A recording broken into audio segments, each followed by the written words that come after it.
Okay, guys, got some great Seahawks news. It is late Saturday afternoon, 3/9/2024, just 2 years after the horrific Russell Wilson trade, 2 years in a day.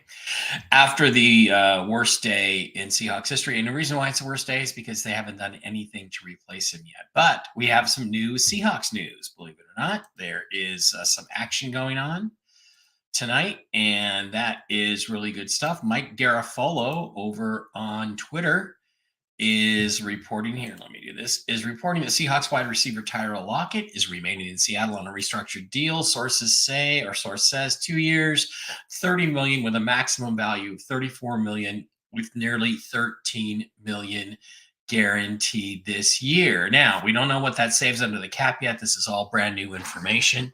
But if you were to go over to the Seahawks cap on overthecap.com, you're going to see that there is potentially a lot of room there. He has a cap number of 26.895, 27 million. So doing an extension for 2 years, 34 with 13 million guaranteed should free up some more cap space. In fact, I don't think they even have the latest cuts. Yeah, they don't even have the latest cuts up there. So basically what the Seahawks have been doing is getting rid of their top cap hit guys, except for Geno Smith. The guy that they should get rid of is the one guy they've kept on the roster. Now, personally, I think, as I've said before, I would trade a 4th or 5th round pick for Justin Fields. I'd bring him in as a starter. I'd sign Drew Lock as a backup, and I'd probably look to draft a guy on the 2nd or 3rd day in this draft, unless Michael Penix falls into my lap. That's what I would do with the Seahawks quarterback position instead of paying Geno Smith $26.4 million when there's lots of other guys that can do that. But right now, Seahawks have $42 million in cap space. After this extension, we don't know the terms of the extension, but after this one, they certainly should have closer to, I would think, 55 million under the cap, which is plenty of space to go sign new players. And that's a very important thing. This team is not good enough. They were a 9-8 team.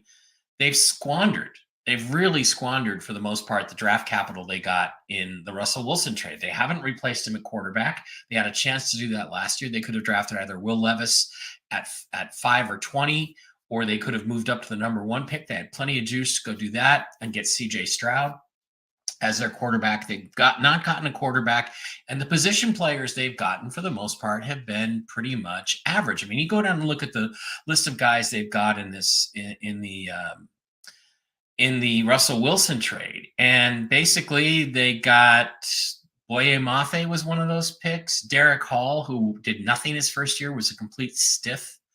And they got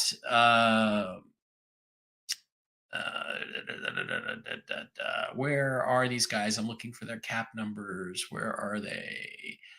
Not Kenny McIntosh, but Kenneth Walker III obviously is a very good player, and Devon Witherspoon is a very good player. But they're both very good players. Neither one of them are superstars. Witherspoon has a chance to be a superstar. He was Pro Bowl his first year.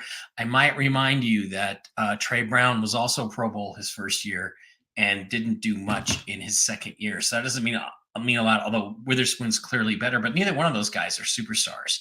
So they have no superstars on this team. Tyler Lockett was one of those guys. I mean, he definitely declined last year. He dropped some balls, very uncharacteristically dropped some balls, and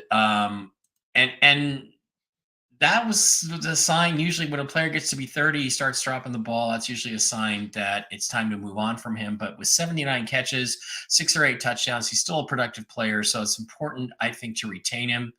And to give the Seahawks that 3-headed monster for whatever quarterback is going to be feeding them the ball. And I'm certainly hoping it's somebody new, Michael Penix, Justin Fields, somebody like that. You know, I know that the Bears said they wanted to trade Fields before the trading deadline, or before free agency started. I don't think that's going to happen. I think he's going to get traded on draft day, depending on what goes down. And I think he's the most exciting prospect out there. People, I've been getting in Twitter exchanges with people on my regular Twitter account oh, the guy holds the ball too long. And well, one of the reasons he holds the ball too long is because he's running around for his life because there's nobody to block for him. Number two, there's nobody open. The only guy who was really open last year was DJ Moore, and he got him the ball like 95 times. So, and again, you look at Justin Fields, you look at his highlight reel, you look at the throws he makes, you look at the runs he makes. He can do anything that Patrick Mahomes can do physically. What he needs is better coaching, better players around him. And I think Seattle would be a great place for him to have that opportunity.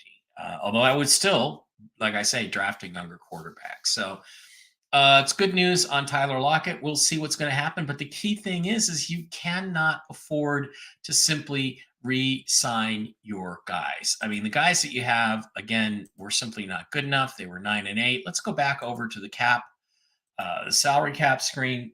Oh, where there is an advertisement going on.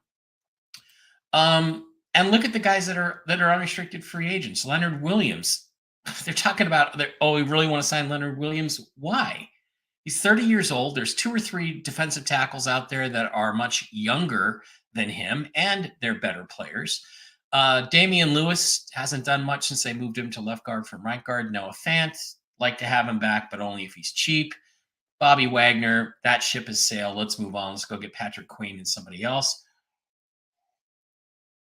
Who else are you going to bring back? Colby Parkinson, Phil Haynes, Jack Curran.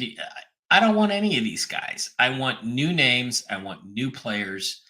I want lots of better players on this team. I want some guys that Mike McDonald has worked with. So let's go take this 50 or 55 million in cap space, and we can still get more. And go get some players.